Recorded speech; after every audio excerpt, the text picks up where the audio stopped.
Audio Jungle.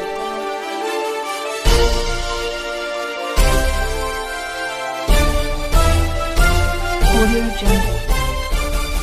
नमस्कार, मी यशवंत आणि आपण पाहत आहात बहुजन सैनिक महाराष्ट्र लाईव्ह। जागना है तो जगाना पडेगा, एक राष्ट्र के लिए। आज आपण तळेगाव येथील विठ्ठल मंदिराच्या मध्ये आलेलो आहोत। या ठिकाणी संत तुकाराम महाराज आणि छत्रपती शिवाजी महाराज यांचं जे कार्य आहे हे फार मोठ्या जोमाने चाललं जातं आणि म्हणून या मंदिरातील जे ट्रस्टी आहेत या ट्रस्टीच्या माध्यमातून आपल्याला त्यांचे जे विचार आहेत छत्रपती शिवाजी महाराज आणि संत तुकारामजी महाराज यांच्याविषयी आपल्याला काही प्रतिक्रिया, त्यांचे विचार, त्यांचे कार्य हे आपल्यासमोर असलेले प्रतिष्ठित व्यक्ती हे फार मोठ्या जोमाने घेऊन चाललेले आहेत। अनेक वर्षापासून हे कार्य करत आहेत। तर आपण त्यांच्याकडनं त्यांची जी काही महती आहे, त्यांचं जे कार्य आहे हे आपण बोलून घेणार आहोत, म्हणजे माहिती घेणार आहोत। याच्यासाठी घेणार आहोत की येणारी जी भावी पिढी आहे ती निश्चितच यांचा आदर्श घेऊन निश्चित सांप्रदायिक क्षेत्रामध्ये प्रावीण्य निर्माण करेल हीच अपेक्षा आहे। दादा महाराज नमस्कार। या कार्यक्रमाच्या संदर्भामध्ये आत्ता तुमचा हा जो आजपासून कार्यक्रम चालू होतोय तो कार्यक्रम तुम्ही कशा पद्धतीने करताय आणि किती वर्षापासून करताय? प्रत्येकाने थोड्या वेळामध्ये सांगितलं चालेल। मी बाळकृष्ण मारुती आरडी जे आपलं विठ्ठल मंदिर संस्थान आहे त्याचा मी ट्रस्टी आणि थोडक्यात सांगतो की आता आम्ही जे येतोय मी जसं ट्रस्टी झालो मला 40 ते 45 वर्ष ट्रस्ट म्हणून काम करतो मी। तर माझ्या अगोदर जे काय सांगतं ते तर इथं आमचे तुकाराम महाराजांची कीर्तनं झाली। तुकाराम महाराज जे कीर्तन झाले अजून त्यांच्यापासून परंपरा ते आजपर्यंत आपण सांभाळतोय ती। तर अनेक दर महिन्याच्या शुद्ध एकादशीला इथं कीर्तन असतं आणि कृष्ण जन्मोत्सव साजरा करतो आपण। त्याचे 8 दिवसाचा कार्यक्रम तो असतो आणि तुकाराम महाराजांपासून आम्ही परंपरा चालू आहे। इथं आमचे विठ्ठल मंदिर संस्थांमध्ये दादा महाराज साखऱ्यांचं वास्तव झाले, त्यांचे शिष्य काय होते आमच्या अगोदरची, तर ते आता निवर्तन झाले, ते ट्रस्टी पण होते ते शिष्य त्यांची। आणि आता जे आहे ते आता ते आमचे यतीनभाई शाह आहेत ते प्रमुख आहेत आता इथले। त्यांचे वडील ट्रस्टी होते, त्यांचे आजोबा ट्रस्टी होते, त्याच्यामध्ये मला पण त्यांनी संधी दिली, मी ट्रस्टीचं काम करतो। आता माझ्यापैकी सविस्तर माहिती आमचे जे पाटील महाराज जगताप प्रमुख ते बोलतील तुम्ही। रामकृष्ण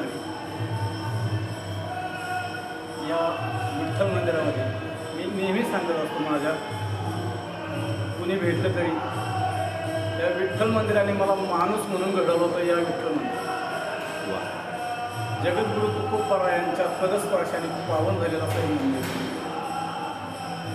आमच्या अगोदरचे जुने जे ट्रस्टी होते, काही विचारवंत होते, एक आमच्या भजनामध्ये असणारे थोर भजन करी हे सांगायचे ही अनादिकालापासून चालेल। म्हणजे तुकोबारायांच्या आज त्यांना देहा म्हणजे वैकुंठ गमन सदैव वैकुंठ गमनाला 375 वर्ष झाली। म्हणजे मंदिर किती जुनं असेल, मंदिराची ठेवण कशी, आणि त्यावेळेस तुकोबारायांची कीर्तन व्हायची ती शुद्ध एकादशीला कीर्तन झालेली आहे।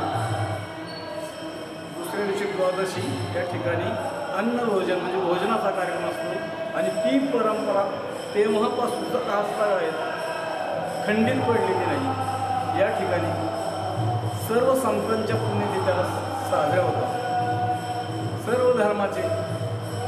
आणि विशेष म्हणजे या मंदिरामध्ये वारकरी संप्रदायाचा वारसा जपलेला आहे। या ठिकाणी सर्व जाती धर्माचे सगळी लोक गुण्या गोविंदाने येतात, प्रत्येक संतांची पुण्यतिथी सहभागी होतात आणि आपापल्या या संप्रदायाचा आनंद लुटत असतात। या ठिकाणी हा जो अखंड हरिनाम सप्ताहाचं याचं नियोजन खूप अनादिकालापासून आम्हालाही आठवत नाही तेव्हापासून चाललेलं आणि आजपर्यंत त्याचं विद्यमान जे ट्रस्टी आहेत त्याचप्रमाणे पूर्वी या ठिकाणी आता जे महाराष्ट्रात ज्यांना शांतीब्रह्म म्हणून पद्मभूषण असा शासन पुरस्कार देणारा असे शांतीब्रह्म हरिभक्त पारायण गुरुवर्य मारुती महाराज पुणेकर यांची दरवर्षी कीर्तन असायची। या ठिकाणी रामचंद्र बाबा निकम यांची कीर्तन असायची। थोर मोठमोठे महात्मे या ठिकाणी येऊन गेलेले आणि अशा या संतांचा वारसा आणि जगद्गुरु तुकोबारायांचं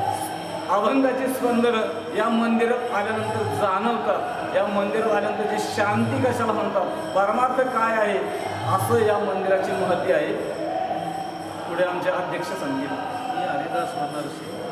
या मंदिराचं सांगेल तेवढं थोडं, कौतुक करेल तेवढं थोडंच आहे. या मंदिरामध्ये इथं तुकाराम महाराजांच्या कीर्तनात स्वतः शिवाजी महाराजसुद्धा इथं उपस्थित राहिलेले आहेत. तसंच सर्व संतांच्या पुण्यतिथीसुद्धा इथं होतात. अजून इथं सर्व धर्माची लोक, विशेषपणे एक कुठलाही धर्म असा नाही की सर्व एक जात, मनुष्यजात म्हणूनच ह्या मंदिरामध्ये सगळे आलेले आहेत. आणि हा उत्सव आम्ही साजरा करतो आहे. हा पूर्वीपासूनच फार चालत आलेला आहे. इथं नामदेव महाराजांनी म्हणजे जसे हे पंचक्रोशी मानतात इथं, त्या पंचक्रोशीतून जी पहिली पालखी निघत होती ती सुद्धा या मंदिरातून अजून पण चालू आहे. दरवर्षी इथं ती पालखी, ती पंचक्रोशी पूर्ण सासवड, इंदोरी, खेड अशी ती पालखी मिळून निघते पूर्ण. असा या मंदिराचा इतिहास आहे. या कार्यक्रमामध्ये आता तुम्ही हा जो काही कार्यक्रम आयोजित केलेला आहे, या कार्यक्रम तुम्ही कशा पद्धतीने घेताय आणि किती दिवसाचा कालावधीमध्ये घेतायत? हा 7 दिवसाचा कार्यक्रम आहे. कृष्णाष्टमीपर्यंत हा कार्यक्रम चालतो आमचा.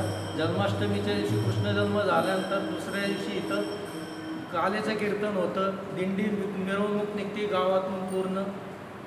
आणि मग दुपारी 4 वाजता त्याचं दिंडी निघली की संध्याकाळी 7 वाजेपर्यंत बरं. या अखंड हरिनाम सप्ताहामध्ये सकाळी महापूजा, काकड आरती आणि विशेषतः म्हणजे 12ही महिने काकड आरती या ठिकाणी. काकड आरती आणि हरिपाठ याचा कधीही खंडन नाही. कोणताही दिवस येऊ द्या त्याचा खंडन कधी नाही. तर या अखंड हरिनाम सप्ताहामध्ये सकाळी महापूजा झाली, काकड आरती झाल्यानंतर ग्रंथराज ज्ञानेश्वरी पारायण असतं.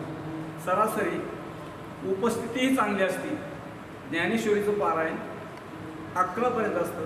त्यानंतर 11 नंतर जगद्गुरु तुकोबारायण म्हणजे त्याला आपण गाथा भजन म्हणतो. दुपारी 2 वाजेपर्यंत भजन असतं. मधल्या काळात भोजनाची व्यवस्था केलेली आहे. संध्याकाळी म्हणजे दुपारनंतर 4 ते 5 हरिपाठ होतो. आणि हरिपाठ झाल्यानंतर आता ह्या वर्षी दरवर्षी आमचं 4 ते 5 प्रवचन असायचं, 5 ते 6 हरिपाठ आणि 7 ते 9 हरिकीर्तन असा हा कार्यक्रम. आणि त्यानंतर भजन जागर असायचं. तर या वर्षी आम्ही काय केलं, माऊली महावैष्णव यांना त्यांचा जो जन्म शताब्दी सोहळा आहे ना, त्यामुळं अखंड 7-8 दिवस आम्ही ज्ञानेश्वरीवरती प्रवचनमाला जोशी गुरुजींची ठेवलेली आहे. फक्त एवढा बदल केला, पण जे पूर्वीपासून जी चालत आलेली जो कार्यक्रमाची रूपरेषा ती कधीच बदलली गेली नाही. एवढे कार्यक्रम पूर्वीपासून जे चालत आलेले तेच चालू आहे. मला आणखी एक शेवटचा प्रश्न विचारायचा होता तुम्हाला की जगद्गुरू संत तुकाराम महाराजांच्या संदर्भामध्ये एखादी घटना काय सांगाल तुम्ही? जगद्गुरू तुकोबारांच्या 14 काळकऱ्यांपैकी एक काळकरी, आता ते सध्या कडूसला त्यांचं वास्तव्य आहे, शस्त्र कडूस, गंगाराम मावाळ म्हणून, ते तळेगावचेच प्रॉपर. त्यांचं पूर्वाश्रमीचं म्हणजे नाव महाजन म्हणून होते. आज त्यांचे वंशज आहे, इथं महाजन वाडा वगैरे आहे. तर तुकोबाराय त्यांच्याकडे यायचे. आणि एक असं बरं का, आमच्या वारकरी संप्रदायात फक्त आमचा तो गाथ्यामध्ये अभंग नाही, पण तो जगद्गुरू तुकोबारायांनी अभंग 4 कोटी केले.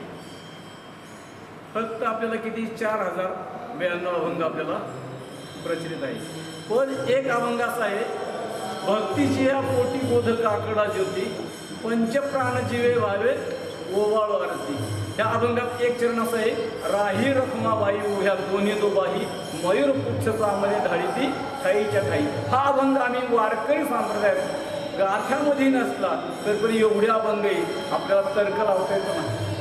आपल्याला भेटले की ते अभंग नसेल कशावरनं, कारण राही रखमाबाई ही प्रतिमा फक्त तळेगावात पाहायला मिळते. बाकी जास्त कुठे म्हणजे विशेष वैशिष्ट्य असं आहे, गावोगावी फक्त विठ्ठल रुक्मिणी मूर्ती. पंढरपुरात फक्त विठ्ठलच आहे. रुक्मिणी राही त्यांची वेगवेगळी मंदिरं, पण एकटाच पांडुरंग आहे. तळेगाव आणि अजून काही ठिकाणी फक्त ऐकून आम्ही प्रत्यक्षात आले नाही, पण तळेगावात राही रुक्माबाई उभ्या दोन्ही दोबाही हे चित्र पाहायला मिळतं. आणि हे तुकोबारायांच्या अभंगात आहे. म्हणजे तळेगावचं वैशिष्ट्य हे फार आम्हाला ते भावणार आहे. मित्रांनो, हे होते तळेगाव येथील विठ्ठल मंदिरामधली ट्रस्टी. या महाराजांनी छत्रपती शिवाजी महाराज आणि संत तुकाराम महाराज यांच्या विचाराची जी धुरा आहे ती अखंडपणे चालू ठेवलेली आहे. छत्रपती शिवाजी महाराजांचे खरे गुरु संत तुकाराम महाराज यांची जी भेट होती ही भेट देखील या ठिकाणी बऱ्याच वेळ झालेली आहे आणि त्यांच्या कार्याची महती आज त्या काळापासून आजपर्यंत आजच्या ह्या अध्यक्षापर्यंत ही कार्यरत चालू आहे आणि ही अशीच चालणार आहे. म्हणून आपण नेहमीच आपण या कार्यांचा गौरव केला आहे आणि येणाऱ्या पिढीला ह्याच संदेश यांच्या माध्यमातून आहे की सांप्रदायिक क्षेत्रामध्ये जे आपले राष्ट्र जगद्गुरू संत तुकाराम महाराज यांची विचारसरणी आहे ती निश्चितच आपण ही विचारसरणी आत्मसात कराल आणि या देशामध्ये एक वेगळ्या पद्धतीचं क्रांतिमय वातावरण तयार करताल हीच अपेक्षा आज विठ्ठल मंदिरातील या ट्रस्टी लोकांच्याकडून आपल्याला मिळते आहे.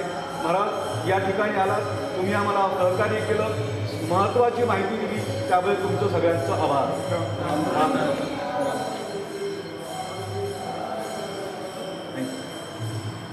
महत्त्वाचे बहुजन सैनिक महाराष्ट्र लाईव्हला लाईक करा, शेअर करा, सबस्क्राईब करा आणि बेल आयकॉनवर क्लिक करा.